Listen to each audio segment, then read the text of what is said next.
Good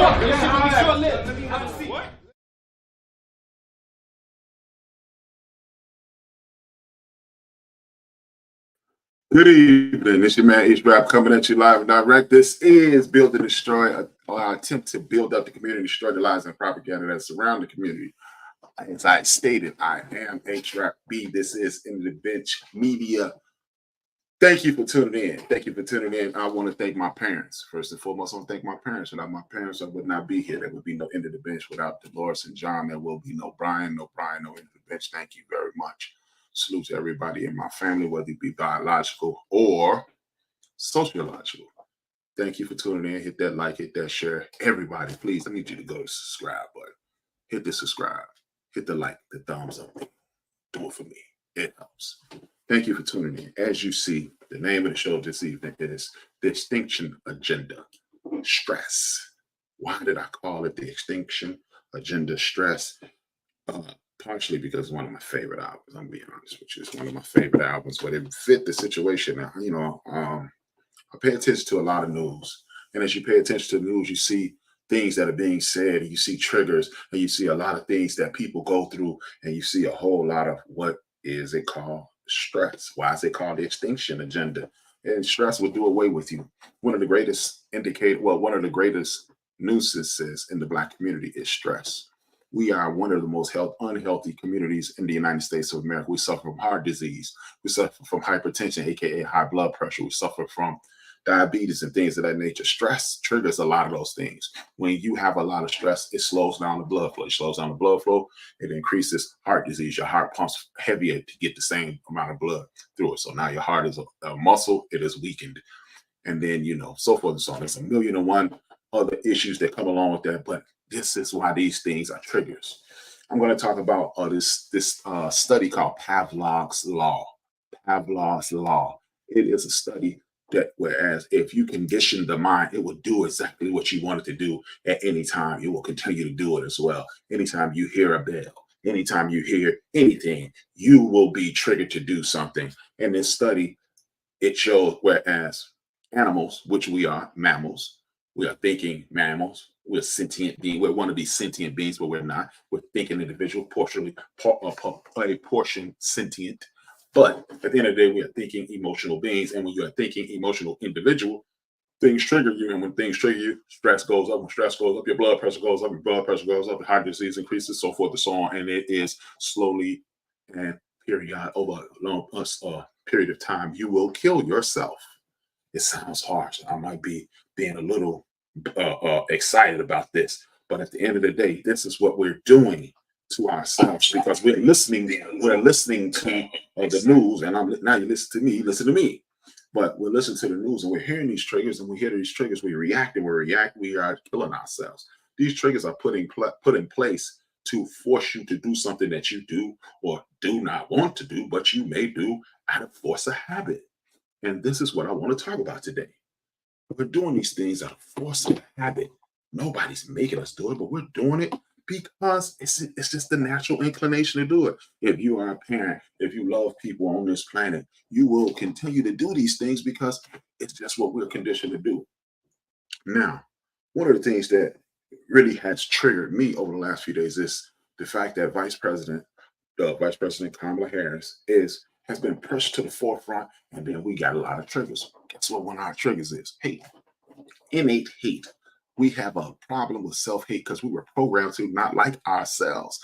Look, you may or may not believe this. You may think, hey man, that's nonsense. I have total control of who I am, what I am, and this is who I am today. But no, as I've said on this program, if I've said it once, I've said it 5 dozen times. You are inculcation of everybody in your lineage, from the very first person in the history of your family up until your very parents. You are the good, the bad, and the ugly of all of them. What I want you to understand is we have built-in triggers, and we don't even know that they're there because we have been bred into these things. You don't want to believe it, but trust me, it is in the blood. As recently as last Saturday, I took my aunt to the store. Me and her, we jab all the time. We go back and forth. She said, I know when you trigger because you do just like your dad used to do. When you get triggered, you tilt your head to the left. who tilt my head to the left when I get triggered. And it's just something I never noticed. I got a picture of my grandmother, my dad's mother. She's taking that picture and her head is tilted to the left. Therefore, there are certain things that are about me that I don't even know. And there's certain things about my children and so forth. And so my grandchildren, my future grandchildren, and what have you. We must understand these things. But when you have a person put in front of you, what we have to do is not. Since you know these things, now you can take the steps to reduce those triggers, reduce the reaction of those triggers, and move forward and be the productive, thinking, emotionally intelligent person. I said not non-emotional, but emotionally intelligent person, and move forward. I need us to do these things because it seems as if we're falling for the same banana in the tailpipe. What is it, 16 years ago? 16 years, just about 16. Yeah, 16 years ago. So Barack Obama was running for office 16 years ago. He's been in office 8 years. It's been 8 for Trump, for President Biden. So that means 16 years ago, we heard the same things. Remember, they were calling him African American because he wasn't all black. Why is it that, look, I want you to think about these things. Why is it that we're part of a community that at one point, look, about 25 years ago, this dude named Eldridge Wood showed up. And then he said, I'm not black. I'm California, right on Oprah Winfrey show. And most black people who paid attention to those kinds of things, they probably still roll on their eyes. You black. But then here we are, 25 years later, because you got a drop of black blood, you're black. And now she got a drop of black blood, she not black. Why is it that we even caught in this conversation? At the end of the day, we have a white nationalist, bigot, white supremacist versus a whoever. A person who's not directly posing a threat. But this is what I also want us to understand. I want us to pay attention to this. 16 years ago, we were so wrapped up in Barack Hussein Obama being the first guy to be president to look like us, whether he was black or not. He's first black president. And then what we did, we partied for 8 years and we didn't ask him for anything. And then some of us are even foolish enough to say he never did anything for the black community. Yeah.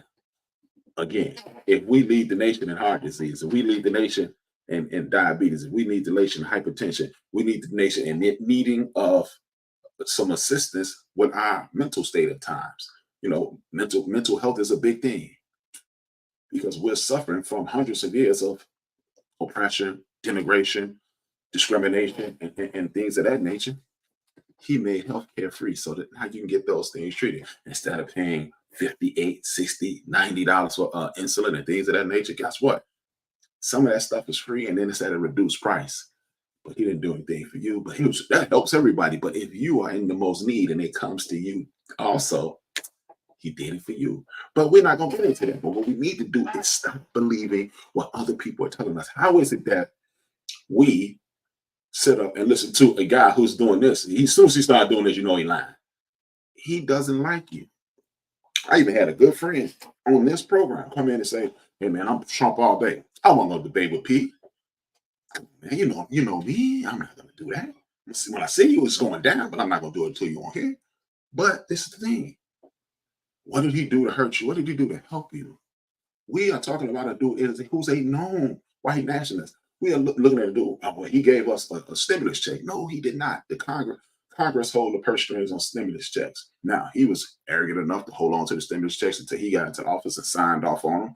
And then, bam, he looked as if he did something. No, he did not.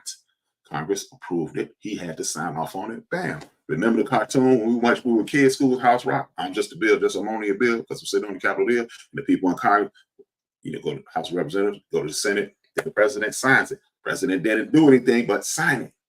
That's what we need to be realizing what's going on. But we continue to allow these people to trigger us. They trigger us. Wow. And then they use these buzzwords. Now, guess what? When you get up and go to work every day, and you count your money by the hour, you live in check to check, or if you even want to be brave enough to call yourself poor, guess what? If you call yourself poor, one of the words that trigger you, black unemployment, if you're black. Most of the people that watch my program, you're black. Well, European people that watch overseas, but what's up, y'all? Good looking out. Manchester United, big salute. Thank y'all, brothers. But you hear words like employment. You hear words like violence. When you hear words like migrants or immigrants. And guess what? When you live in a city like Chicago, Illinois, when we're insanely segregated. We're segregated at an alarming rate. And you hear unemployment, it's up, which is a lie. You hear crime, it's up. Second lie, FBI.com. All you have to do is go to FBI.com. You can see the crime is down. And then you hear these things. And then when you live in a segregated city and you've never seen other cultures in your community, and you walk outside and you see somebody from another country in your community, oh, those are the might, you're triggered. See, we must not allow people to make us believe what they haven't believed, what they have or have not done. There are people from other countries in our country. Yes, indeed. But guess what? Those brown migrants, they put them in impoverished neighborhoods for a reason, to trigger you for those things. We have to stop being triggered by other people's action. Understand that there is a largely discriminatory governor in the state of Florida, and there's the same one, they call them high wheels, in the state of Texas. And these people have pushed people to states like ours. And then when you move to a city like Chicago, we had this dude by the name of Brandon Johnson. He's the new mayor, and he has to. And this is a sanctuary city, and it was made a sanctuary city in 1980, March 1985, by the greatest mayor in the history of Chicago. Ask anybody. One, the late great Harold Washington. He made it a sanctuary city. You move them to here, and guess what?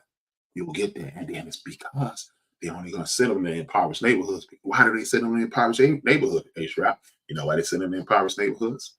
Because people who live in impoverished neighborhoods don't get involved, get into it, and force things to be done otherwise. We sit back and say, well, they know what we need. Well, he's supposed to do what he's supposed to do. No, that's not the way politics works. So when you walk out and you see this dude from another country, you've never even seen another person from another race in your neighborhood like me. I've lived on the west side of Chicago. I've primarily lived on the west and the south side of Chicago. Spent a little time on the south. I mean, it's west and north side of Chicago. Spent a little time on the south side. But primarily places I lived on the west and the south side of Chicago. And there were no other people from other cultures. If you were from another culture, you were from on Grand, that's where the Ukraine village is. Yes, Ukrainian people, yes. And if you go to Division, you saw where the Puerto Rican cats live. Yeah, the Puerto Rican people living on Division Street over there. Or if you want to go to see the Mexican people, you went down to 18th and 21st Street. That's where the Mexican community was. Otherwise, you go to K-Town where the black people are, you go to the south side where the black people are. And that's how it works in Chicago. If you don't believe it, come to Chicago, drive around for a little while. You'll know exactly where you are in accordance to the people that you walk past. But when you walk out of your home and you see somebody from another country, this is what they trigger. This is what they were saying on TV. And this is the Democrats' fault because they don't do anything for us. See, what I want you to ask you to do is this. When you see people say the Democrats don't do anything for us, just do me a favor. Ask them what you ask them to do. Now, if you didn't ask them to do anything, what I need to do is see a plan that you came up with that you sent to your state representative in Chicago. We call this one group of people a leadership group, an alderman, and then it's state rep, then it's U.S. rep, then state senator, U.S. senator, city council, mayor, deputy mayor, city manager. What did you ask any of them to do? Now, if the answer is nothing, then that person should shut up because this is what we're looking at. We are in a group of people who are not asking for anything and we're waiting for things to happen. Now, again, I always revert back. I try to revert back to church. I don't always do it. I try to revert back to the church. And what do they say at the church? Closed mouth don't get fed. If you don't ask God, if you don't ask, you won't get it. Same things work in politics. If you don't ask, you won't get it. And guess what? You're going to make it real easy for me. How about this? Let me show you how diabolical and lazy the politicians in Illinois are. If I get elected in November or a state representative, H-Rap is state rep, he got elected, bam, all I have to do is sit in that seat for 4 years. No, actually for 2 years. State rep is 2 years, or U.S. rep is 2 years. Senator is 6 years. So if I get state rep, bam, 2 years. 24 months later, it's time to re-elect H-Rap. Boom! Brian Williams, H-Rap, I'm handing out some of these turkeys. I'm handing out some of these Christmas trees. I'm giving out toys. I'm giving out some book bags. Woo, I did my job. Hey, well, come on down here and get your cousin the job. Oh, man, H-Rap doing this thing. Do that twice, I get a pension for the rest of my life in the state of Illinois. That's how diabolical it is. Oh, man, but that's the Democratic Party. They haven't done anything for us. Again, if you never ask H-Rap to do anything, you cannot complain when H-Rap don't do anything. That's the way it works. And that's the way it works from city to city, state to state, border to border, ocean to ocean. That's how it does. That's how it works. We cannot get upset with people for not doing what they're supposed to do, and we've never given them marching orders. We must start handing out marching orders. If we don't hand out marching orders, they are not going to march. And that's it. So while we allow people to listen how lazy we've gotten to the point whereas we will allow people to, uh, uh, uh, uh, we have gotten to the point where we've allowed people to not even do their basic jobs. Oh man, the Democrats don't do this and the Republicans don't do that and these blah blah blah blah blah. You mean to tell me at some point we've gotten to the point in the black community where we won't even ask the people to do what they're supposed to do? That's not a smart situation. It's not a smart stance to have. But we do it every year, every 4 years, every 6 years, and then we say the president gonna fix it. Look, people, why don't you do yourself a favor and read the Constitution and find out the United States president is in charge of the military? That's why they call him the commander in chief. The U.S. Congress, the U.S. House of Representatives, the Senate and the House of Representatives, they are in charge of the country. They're doing the bidding of the United States of America. Shout out to my man Ken. He just got, oh, Joe Biden don't do anything. My man Ken just posted on Facebook today. Salute to him, homie Ken, because he just got $125,000 in student loan debt waived. But they don't do anything. Kamala Harris, we will allow people to attack this lady. She's a sister. I don't care what you say. Because like I told y'all, I got a homeboy, 23 and me. Found out he was 25% white. He's this dark. He would have never guessed. I've been teasing him ever since. He dated a woman who both her parents are from India. He married her. They have two daughters. Those two young ladies, one just graduated from university, one is going into junior high school, and they both identify as black women. So if Kamala Harris is black, that means my man's daughter's not black, and I'm gonna need y'all to explain to those young ladies how they're not black. You can't, but you've allowed to tell you, you've allowed the same dude who stood in front of the world and said, I was on a helicopter with Willie Brown, a former mayor of San Francisco, and the plane almost went down. And in the midst of this, he told me that Kamala Harris was a terrible person. Now, people, I wasn't on that helicopter, plane, bus, train, or whatever. But if I'm assuming I may die, I'm not gonna say, wait a minute, Jesus, I'm not gonna talk to you for a minute. Let me turn it down and tell them what my personal business is. Come on, y'all, stop it, knock it off. And then it comes to find out he was talking about not the mayor, the former mayor of San Francisco, the former House of Representatives of Los Angeles County. And Willie Brown is about 5'10", this dude about 6'2". So now we're back to the basics.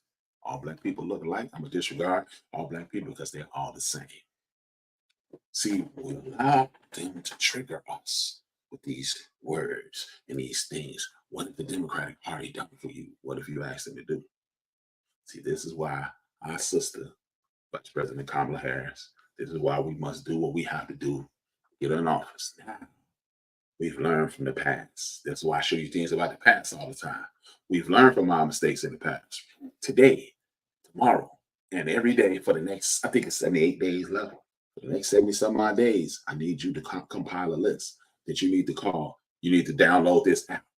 What is it called? The 5 Calls app. You can download the 5 Calls app so you can get in contact with your state rep. That's one. U.S.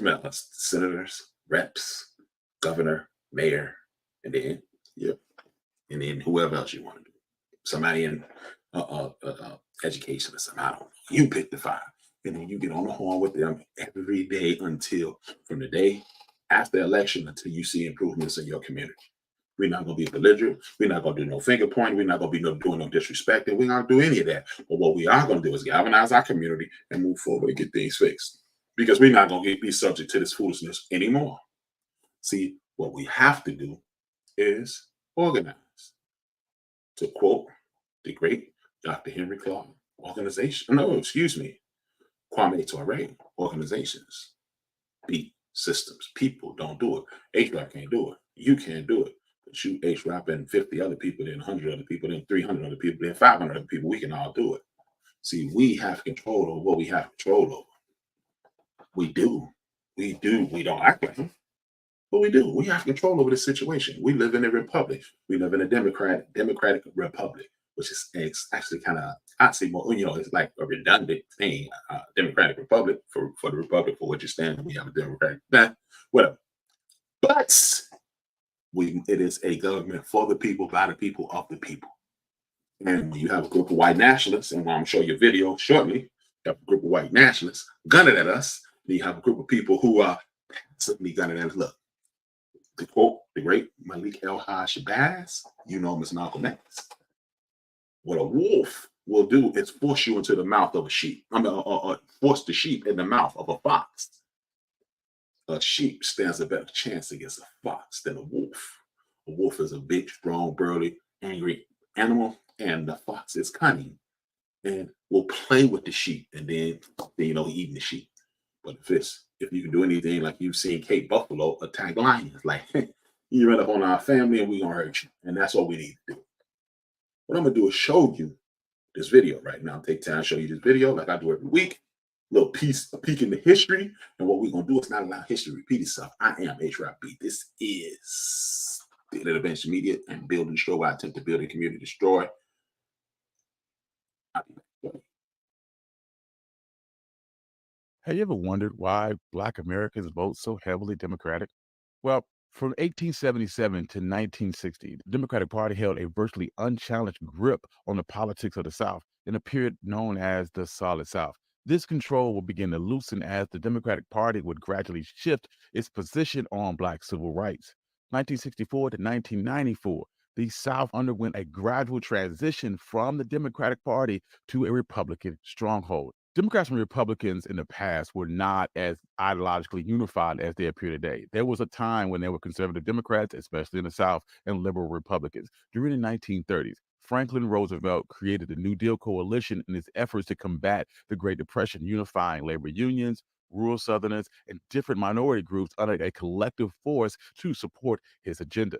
His administration even recruited some liberal Republicans to that coalition, resulting in the formation of the Black Cabinet, which was a group of Black leaders who served as policy advisors to the president. Simultaneously, a conservative coalition emerged consisting of conservative Democrats, especially in the South, and some conservative Republicans. These two coalitions remained active into the 1960s, prompting some Southern Democrats to switch over to the Republican Party. This dynamic led to a more progressive Democratic establishment in conflict with the conservative Southern voting bloc in matters such as race and social welfare.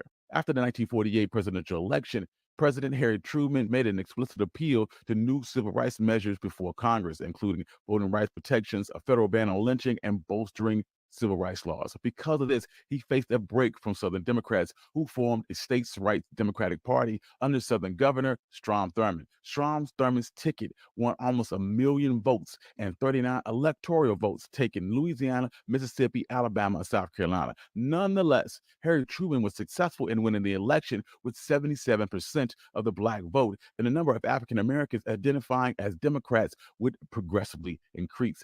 This surge of Black solidarity for the Democratic Party led to an electoral advantage for the party and the implementation of racially progressive policies. This shift caused white segregationists to consider a third party presidential bid, indicating they were searching for a new political home. This exhibited some of the first major weakenings of the Solid South. And in the 1952 and 1956 election, Dwight Eisenhower's GOP began to make further inroads into the South. Southern Democrats were instrumental in the segregationist movement opposing Black civil rights during this period. Virginia Governor Harry Byrd established the Massive Resistance Campaign to combat school desegregation, and 99 Southern Democrats endorsed the Declaration of Constitutional Principles that was the Southern Manifesto, an objection to desegregation initiative.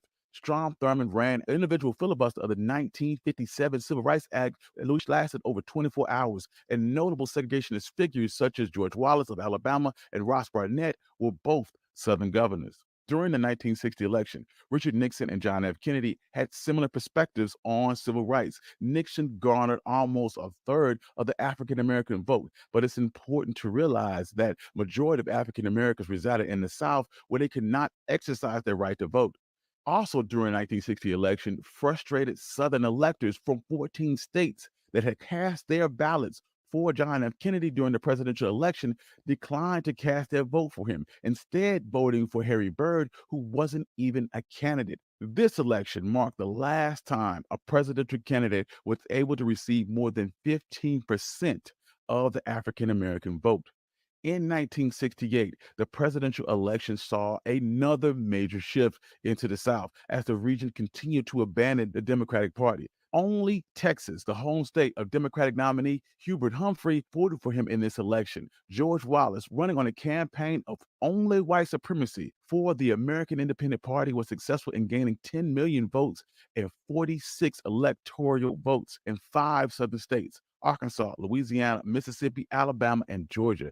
After 1968, the South would continue to support Republican candidates, voting for Richard Nixon in 1972, Ronald Reagan in 1980 and 1984, and Bush in 1988. Meanwhile, African Americans were already heavily voting for Democrats. At no point after 1936 did a Republican candidate get more than 45% of the black vote. The GOP would then employ the Southern strategy to capitalize on racial tensions and gain a crucial foothold in the South. This strategy, developed by political strategist Kevin Phillips and implemented in Richard Nixon's election campaign in 1968 and 1972. See, in 1965, the enfranchisement of black voters in the South and the strong support of the Democratic Party caused conservative white Southerners to lean even further towards the Republican Party. Additionally, the party began to use coded language such as law and order and states' rights to target conservative white Southerners who were resentful of the racial integration and fearful of urban unrest. Despite this, many Southern Democrats still won state and congressional elections, most significantly less dramatic election for governor in Georgia in 1966. However, the progressive and multiracial Democratic Party establishment, coupled with the successes of Richard Nixon and Ronald Reagan's administration, gradually moved conservative politicians in the South more towards the Republican Party. This all culminated in the Republican Revolution in 1994, when the South became a firmly Republican region. Meanwhile, the Democratic Party strengthened its bond with black voters, leading to groundbreaking establishments such as the election of Douglas Wilder as the first black governor in the United States. Even Jesse Jackson's two unsuccessful presidential campaigns in 1984 and 1988 were instrumental in producing the necessary amendments to the Democratic Party's platform, further increasing the number of black representatives, mayors, and other elected officials. As a result of all of this, identity politics has now become fully entangled with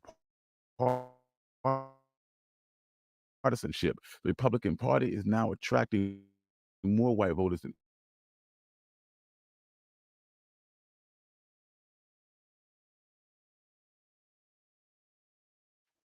That messed up. Sorry about that. Live. I'm live. That's what happens when you're doing things live. You have technical difficulties. I'm back. This H-Rap. The End of the Bench Media. This is Build and Destroy, where I attempt to build up the community and destroy all the lies and propaganda that surround our community. Now, as you saw, you always say, well, why do we vote Democrat? That's why. See, again, the Democrats are foxes. Point blank period. They are the fox. I'm not going to tell you that they are down for the cause. I'm not telling y'all they're going to get our back. They're going to do this. No, they're not. They are not. They are doing what's best for them. But they are less threatening than the wolf called the Republican Party. The wolf is always the more dangerous animal, point blank period. It is more fierce. It's more deadly. It is about devouring things. And the Democratic Party will coax you into, lull you into a sense of comfort and then never do anything for you. And that's what they've been doing. This is what we're dealing with every day, people. This is what we're dealing with every day, even in the world of entertainment. Let me show you what I mean. Salute to everybody in the chat room. Thank y'all for tuning in. I really appreciate it. It is greatly appreciated. Any event that you feel that you want to help me out, bam, on the cash out. Holla at your boy. Holla at your boy. I take dimes, I take dollars, I take hundreds. Whatever you got, send it to your boy at the End of the Bench. And if you want to really support, go to watch the show going forward on YouTube or on www.endofthebench.com, or go to Fanbase, Fanbase, and look up HRAP_B. That's me at everything. And you can support me down Fanbase, Be First Fanbase Millionaire in the building. You already know what it is. Now, like I said, back to the points, back to the subjects. Now, this is what I want you to understand. Even in entertainment, They give us these triggers. Why is it that we are continuing to fall for the banana in the tailpipe? We have denigrated our stars going back to the last Olympic, well, two Olympics ago, 8 years ago, when Barack Obama was still president. The first time we heard of our young sister Simone Biles, there was another young lady on top. Her name was Gabrielle Douglas, Gabby Douglas, and everybody wanted to be Gabby Douglas because she was the first young lady who we had seen dominate the gymnastics field, and she was the apple of all of our eyes. And then what do? We start talking about her hair. Here we are, 68, 12 years later.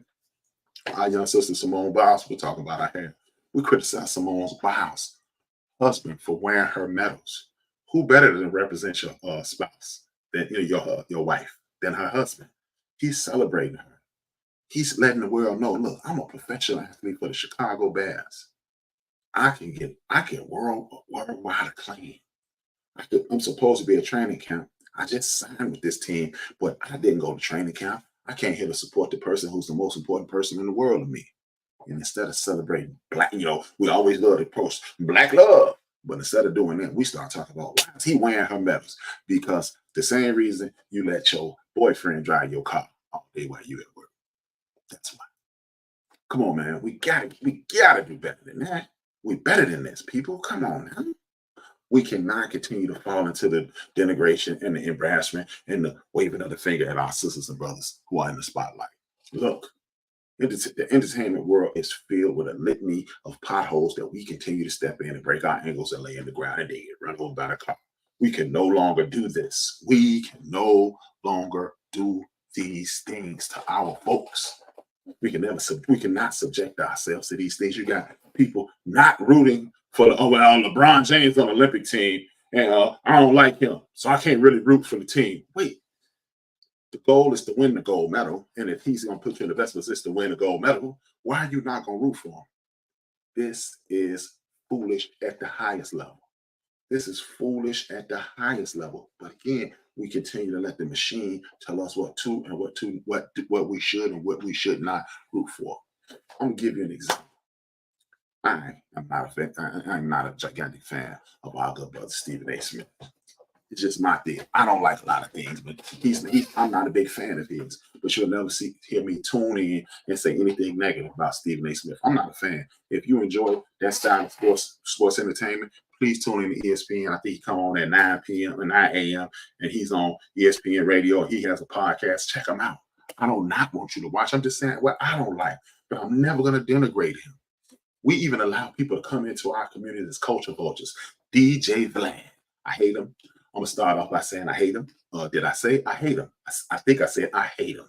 H-A-T-E. That's a strong word, H-Rap. Yep. I wish it was a stronger word like loathe, despise. I hate him. But the reason I hate him is because of this. He comes in our community and he poses as a friend. He's that fox. He shows up less threatening. He's that fox. And he's truly a fox. He's a wolf in fox clothing. Usually the saying is a wolf in sheep's clothing. DJ Vlad, I hate him, is a fox in wolf's clothing. A wolf in fox clothing. He is extremely dangerous. What he does is interview people from our community. He's become a millionaire because we tell him our stories and he sits up and instead of interviewing like a Brian Gumble, like a James Brown, like a Stephen A. Smith, like anybody in the community, anybody in the history of Shannon Sharp, Club Shay Shay, check him out on YouTube. Instead of doing that, what this clown does is he brings up a sensitive issue, and then when the person speaks, he interjects his personal opinion. He interjects his opinion and his points of view because now it's just I'm having a conversation, and then what we're gonna do is instead of having I'm just voicing my opinion about the conversation. What triggered me, that's the code word of the day. What triggered me about this bozo DJ Vlad, I hate him. I'm gonna keep saying it. I want y'all to understand I hate him. He's the worst kind of human being in the world. What triggered me the most is he has gone on a tirade for the last 15 years. He sent shots out at Ice Cube. I thought he was a gangster. Why did you think he was a gangster? Because he's an entertainer. Ice Cube dropped out of Arizona State University in the architectural program to become an MC. That is not a gangster. I don't know any gangsters going to Arizona State University. I'm sorry. Gangsters stand outside and shoot at people, sell, and do their thing. Gangsters don't go to college. They don't make a considered effort to advance themselves and elevate themselves. Now, he was an excellent MC. He does an excellent entertainment. Ice Cube is the man in regards to entertainment. Now, then he did the same thing with Nas, and he wanted to trigger them into coming on his platform. He even lied on the minister Louis Farrakhan, the most honorable minister Louis Farrakhan. They said Louis Farrakhan said throw a rock at the Jews. See, he's a liar. He's a liar and he's a provocateur. And he continues to do this. He brings people on his platform and asks them incriminating questions, and then say, "Well, you didn't have to answer, but you're a media savvy individual. You're twice that person's age, and I'm quite sure 99 out of 100 people between the ages of 25 and 6 and 18, I'm almost sure I can outthink most of them. And I would never put you in a position so you would look bad to make money. I don't care if it was $1 billion, and God knows I need more money. I will continue to live the life I'm living versus putting you in a position that may get you incarcerated. He is a snake. But he took a shot. He's been taking shots at Shannon Sharp because I'm the godfather of YouTube and I know more, but you've never had a episode that netted you 60 million views, probably going on 70 million at this point. He did 60 million views in the first 6 months of the year. So we don't know how many he has at this point, but he's denigrating him. And then he took a shot at a guy who is part of comedic royalty. His name is Marlon Wayans. He asked Marlon Wayans to come on the show. Marlon Wayans gave him a ridiculous number. When someone tells you, like if somebody asks, "Hey, H-Rap, I asked somebody to come on my program," and they say, "Yo, Rap, I want you to come on. I want you to do the Wrap It Up with me on Thursday." And if they say, "Give me $50,000," that means you really know, and I know that you know that I know that you know that I don't have $50,000 to give you. Therefore, you don't. That's your professional way of saying no. But did he just take the no and gracefully bow out? He had to come on and talk about what Marlon Wayans was not. You know what Marlon Wayans is not? Marlon Wayans is not hustling interviews for a living. Marlon Wayans is a successful television producer. Marlon Wayans is a successful comedian. Marlon Wayans is part of comedy royalty. His brother is one of the kings of comedy, Kenan Ivory Wayans, and his other brother is a king of comedy also, Damon Wayans. They launched careers like Jamie Foxx, David Allen Greer, Tommy Davidson, and Jim Carrey, and a host of others. They put people on. They put people in play. J-Lo. They've done things that DJ Vlad will never be able to do. So to take a shot at him and for us to let him walk around in our community comfortably is a crime. But see, these are things that we're triggered by. What we'll do is hear a lie. He will wrap up the truth in a hot dog of lies, and then hey, that's true. That's ridiculous. It may be ridiculous for you, but all you have to do is walk away. But he had to take a shot at another black man. He also has taken shots at Cat Williams. He's taken shots at Shannon Sharp, who he's insanely jealous of because the people that he wants to come on, Shannon is getting to come on. And I thought, man, Shannon, you getting a little messy, maybe. But guess what? I never said on here because I ain't never saying nothing about no true black people on here that's negative. Even the people who I don't like, I'm not gonna come on here and denigrate you because there's enough denigration in our community from border to border, coast to coast anyway. So why am I gonna throw more salt on the popcorn? We don't have to do that, but we continue to allow these people to do that. We continue to allow people like the ownership group of the Dallas Cowboys to get us to believe that Dak Prescott ain't worth $50 million. Well, yes, he is, because you're worth what you negotiate. Mr. Jones, as you did right back in the early part of his career, like tearing up his contract or extended it and paying him $25-30 million when he was only worth 15-20, instead of paying him a couple $100,000, then right now you can come to him and say, "Dak, won't you give me a play?" You didn't, so he's not giving you a play. And that's just the way it goes. People, I need my sports fans to stop doing this. Stop talking about the general manager's job. Stop talking about the salary cap. Stop talking about how much these players make, because that's the system's way to trigger you into saying, "Well, I would do it for free." Well, you are not good enough to do it. Therefore, that's why you would do it for free. That's why you're at the Y. That's why you're in the park. And that's why you're doing like this in front of your TV at night, because you're not good enough to do it. But I'm not doing nothing that I could get paid for at a discount. Know that. Know that. But see, we're bred to believe that the system is working for the people. It's not. The system is working for the higher ups.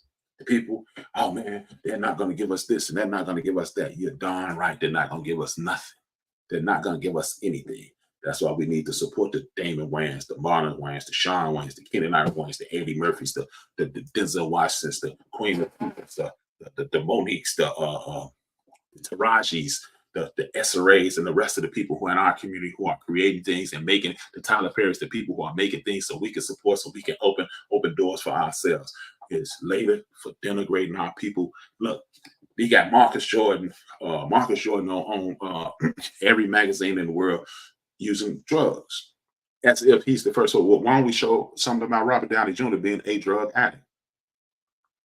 Oh, we don't want to talk about that. He even mentioned on his show where other people have done some of the things that Marlon has done, and something. And he immediately, they was talking about Puff Daddy. Well, Puff Daddy beat up. I heard he beat up a lot of women. Well, I heard that Scott Peterson killed a couple of his wives. Let's talk about that. Let's talk about Phil Spector, who ran to another country to get away from murdering his wife. Let's talk about Harvey Weinstein, who terrorized the Hollywood movie world for decades. Let's talk about that. But then he immediately pivoted and went right back to Sean Combs. No, you're not going to denigrate our people. We're not going to sit around and talk about Bill Cosby. We're not going to sit around and talk about R. Kelly. We're not going to sit around and talk about anybody who's done wrong in our community. Unless if we're gonna go in the closet, we're gonna go to the back of the closet. We're gonna pull everybody mess out to the front, and we're gonna see who looks the worst. Let's not forget, we live in a country that is a legitimate crime scene. You destroy a nation of First Nation people. You destroy the people who used to be here and live with the nation, First Nation people that look just like me. The brothers look just like the brothers. Yeah. The brothers over here, King Mansa Musa, even far west as Africa. I mean, from Africa to Illinois. Guess what? You ever notice this? If you really want to know something, this is what I want you to do. Ask a question why you can go into outer space, allegedly, go to all throughout the ocean, allegedly, but you can't go to the back of the Grand Canyon even in 2024. You know why? Because there are remnants of people who look like you and I in the back of that. Go to Denver. There are remnants and inculcated into mountains, carved into mountains of stuff that look just like us. Yeah, we're everywhere, but they continue to cover it up. California is named after a Black woman. Yeah, Folsom, California, and my man D Great is in the chat room. Salute to D Great. Good to see you here, Megan. Thank you for the birthday wishes.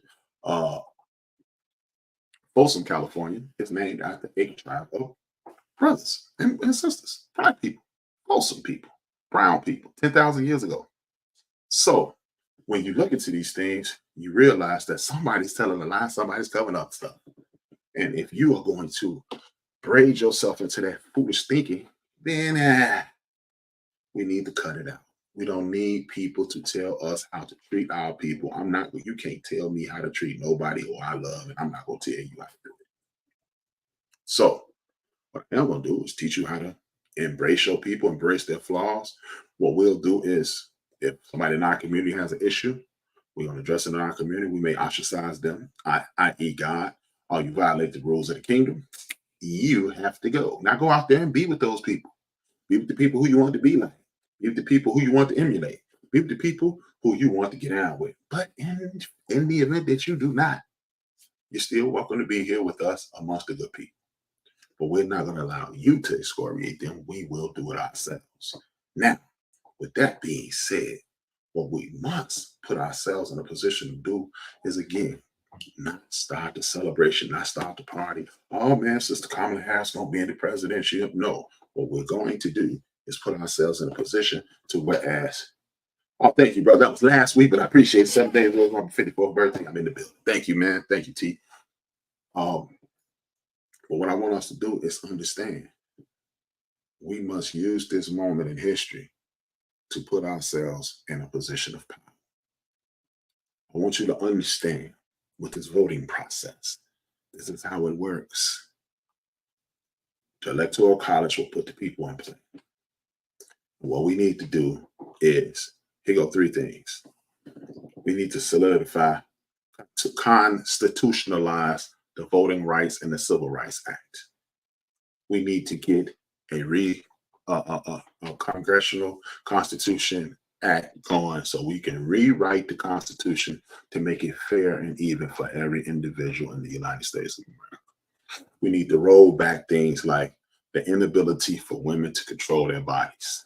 We're going to stop listening to things like this JA told me on Facebook, the reason I'm not gonna vote, because I didn't really, I wasn't even talking to him. I was talking to one of my homeboys on Facebook. I really don't be on Facebook, but I was.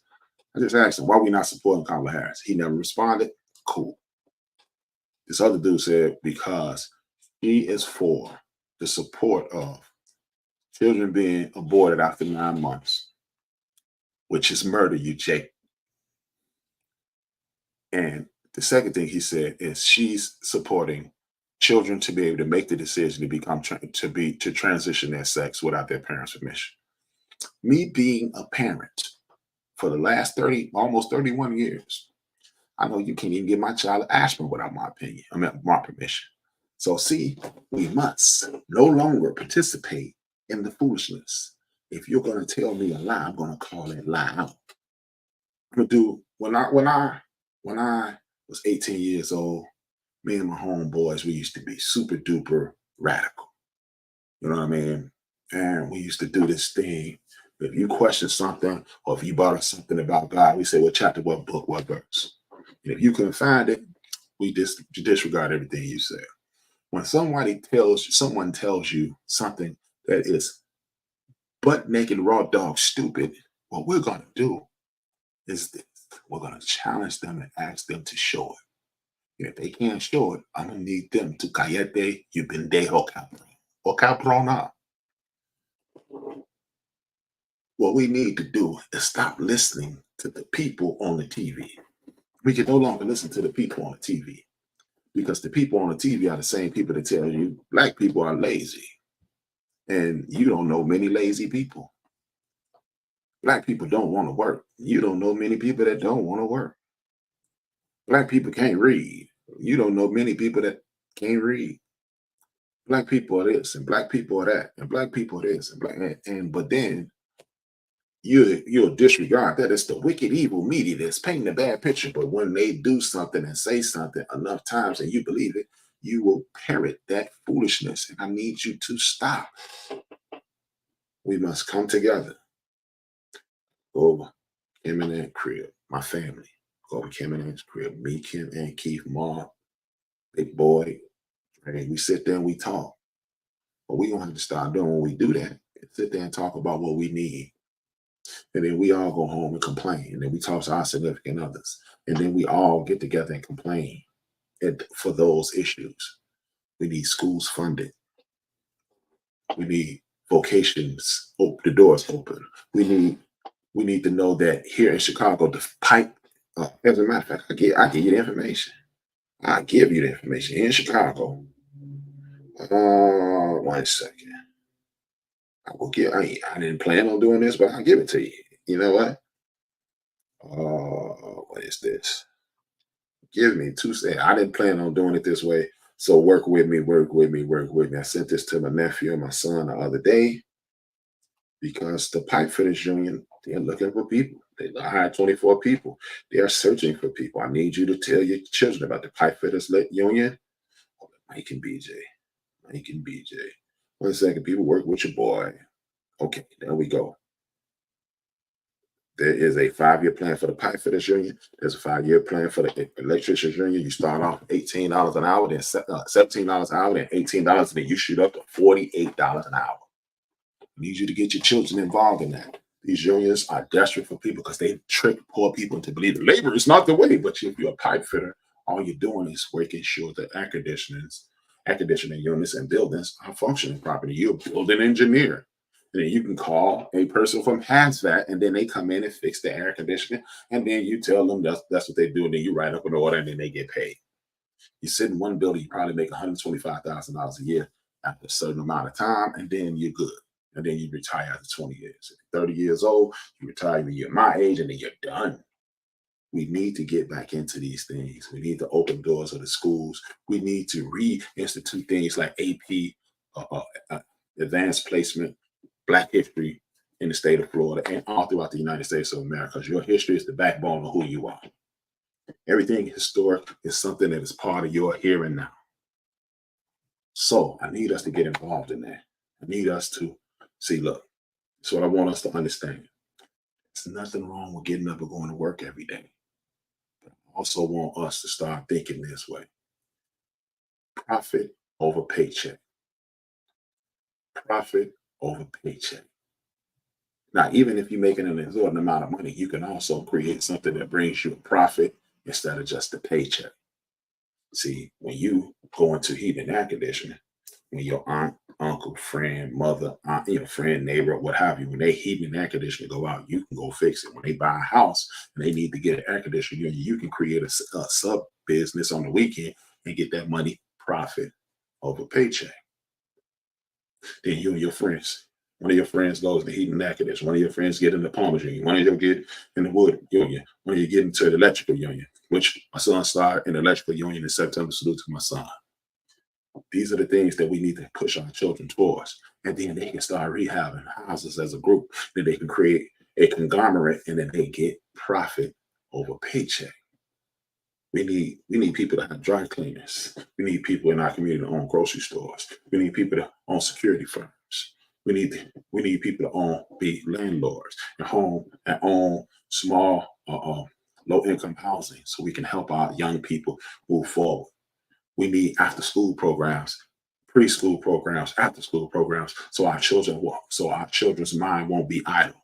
So it won't be a minute in their lives in which they don't have something to do. Not just throwing, running, catching, dancing, because that produces nothing but sweat. There is no profit in that for the community. There's a profit for the individual. Unless the individual is communally minded, he won't help us. So these are the things that we must focus on. And guess what? Just in case you don't know, it's $3.4 billion set aside to help pay for those things every year. You need to just go to www.smallbusinessassociation.org. www.smallbusinessassociation.sba.org. That's what we need to do. With that being said, I want to thank you for tuning in. This is your man H-Rap-B, Brian H-Rap-B Williams. I need you to hit the subscribe button right now. If you're on YouTube, hit the subscribe. Or I need you to start tuning in right here. You need to tune in right here. This is what you can do. You go ahead and throw your boy a couple coins right there. Throw your boy a couple coins, $1 or something, help your boy out. But I also need you to go to www.endofthebench.com and check me out there. The more traffic I get there, the more funds I get. The more funds I get, the better I do. The better I do, than me. You already know. But I'm going to be on a little more. I needed to be on a little more because the more I'm on, the more traction I get. The more traction I get, the more momentum I get. The more momentum I get, the better off me and my folks will be. I need you guys to help me, help you, help me, help you. With that being said, y'all know how I end every show. I want to salute the people who give me inspiration. That is Willie D, Nori, Talib Kweli, Zoe Williams, Sway Calloway, Roland Al Sharpton, Heather B, Clay Kane, my personal favorite, Larry Daniel, and Brian Favors, Dr. Greg Carr, and the great Lamar King, and the Queen of Blacklandia, Black Talklandia. That's what we do. We talking about black things in this land. Karen Hunter, Professor Karen Hunter. So rest in peace to the marvelous Joe Madison. He is the star of this gangster. And listen to things we get. Check it out. With that being said, I am H-Rap-B. This is the End of the Bench Media. I am about to do it. All I want to know is the people who don't like the people in my community, all I need you to do is... You better shut your white mouth. I'm not kidding you. Me and Mo coming back. We'll wrap it up with H-Rap and Mo. 2 fingers, 1 word. Take us out of here, Big Mo. We lust for that cheese, we lose sleep, dreams of that cream. We killing our teens, they dying for this American dream. Them government schemes, they turning us to hustlers and fiends. We hustling trees, them politicians smuggling green. Chasing that cheese, got everybody stressed in the streets. Pardon me for speaking freely, let it breathe. Evangelists preach the congregations out of their seats. They writing them checks for tithes, now it's people can't eat. She stripping for change for school, now she giving them brain. She used to that loot, she earning, now she giving them strain. He new to this game, but hungry, so he cooking his cane. He getting that paper, but then they gave him 2 to the brain. It's rules to this game, but hustlers never hustle for fame. The spirit of greed is grimy, so we struggle to change. They put us in chains to take away our African names. But if we submissive and don't resist, then who do we blame? It's all a game, man, these Europeans staking they claim. And you a victim of their game plan. You thinking they ain't, you thinking they saints. Remember all them niggas they hang? Killed our women and our children, all our leaders is slain. They gave us Obama, but that nigga was hoping for change. But Zimmerman is killing niggas and he free. Shit is crazy, babies having these babies and getting checked. But keep the child from they pop to rip his heart out his chest. Our rappers was leaders and now they in the booth in the dress. Spitting bullshit and making more but giving us less. They taking our sound and changing ours, dumbing it down. They taking our jobs and homes and they shutting us out. They taking our kids because it ain't a man in the house. They locking us down, but soon they gon' be wiping us out. They told our women they was too independent to need a man. They told our brother he was too insignificant to advance. It's all a game, man. These Europeans staking they claim. And you a victim of their game plan. You thinking they ain't, you thinking they saints. Remember all them niggas they hang? Killed our women and our children, all our leaders is slain. It's all a game.